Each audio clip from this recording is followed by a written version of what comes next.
Hi, my name is Todd Creager, and what I do is I help couples heal from infidelity and other crises. I help also couples increase passion, rekindle passion, aliven their relationship. And I also help individuals heal from trauma using EMDR, which is eye movement desensitization and reprocessing. Today's topic is the sex-starved relationship.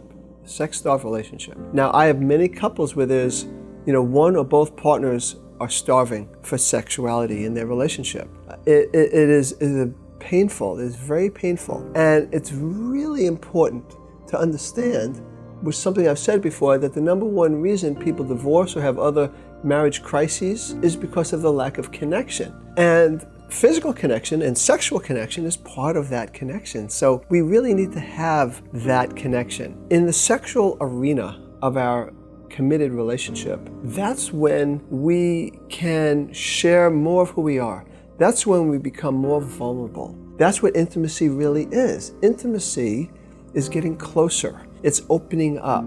It's the ability to share my flaws with my partner and that my partner still is there with me anyway. And the sexual arena, more than any other, it's not the only, but maybe more than any other arena of our relationship, is where we get to share more of who we are. So the sex-starved relationship is an intimacy-starved relationship. There's just no way about it. And since intimacy is so crucial to relationships thriving, that we really need to focus on our sexuality. And if there is such a paucity of it, we need to look at what's going on with that. So the most important thing about what happens in a sex-starved relationship is self-protection and fear. That is it. That the reason people are starved for sexuality is because the person who's avoiding sex, and I'm going to use in this video that imagine only one person is avoiding and the other person is frustrated about not having it. Even though there are couples where they're both avoiding it, but for this I'm just talking about the sex avoidant person and the sex starved person. The sex avoidant person is avoiding because of fear,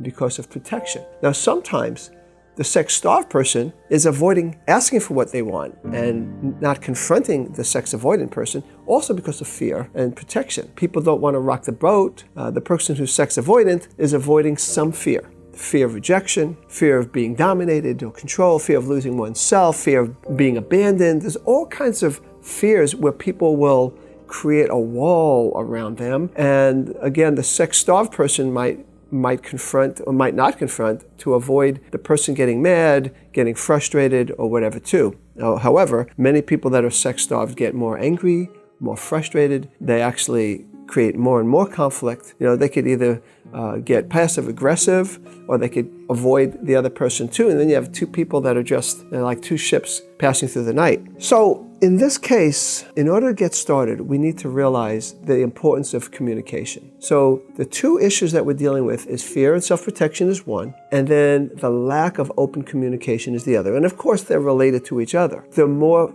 we are fearful, and the more we let fear run us, the less healthy communication we'll have. So the antidote for the sex-starved couple is to become aware of what it is that you're protecting yourself from. Is it the fear of rejection, abandonment, etc., etc., etc.? What is it? And then to be willing to face those fears, to communicate those fears rather than act it out by avoidance, and to share, this is what's hard for me, this is why I'm avoiding sex. Now, I'm not saying there aren't other reasons why people avoid sex. There could be other reasons, medical reasons, there could be drug reasons, there can be early trauma reasons, which actually I'll get to in a second. But right now, it's really about avoidance of the things that scare us. That is the bottom line cause of these sex deprived couples. So being aware of it and then being willing to open up when you want to close, to share, and then to leave your comfort zone incrementally is very important.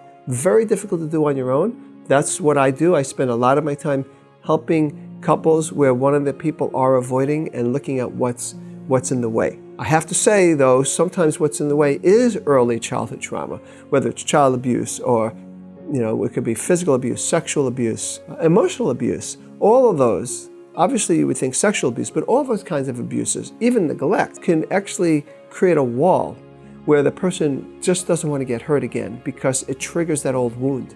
In those cases, I do EMDR, eye movement desensitization and reprocessing, to help that individual to process and be done with that trauma so that they can experience their full sexuality and that they have the resources now to be courageous. And I talk about that in more detail in other videos, but in this, oftentimes that is one of the things I might do if necessary. So again, communication is key. You probably need a therapist to help you through it.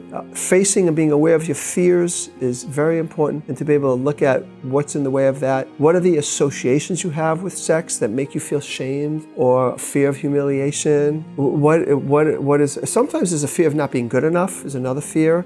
What are those issues about?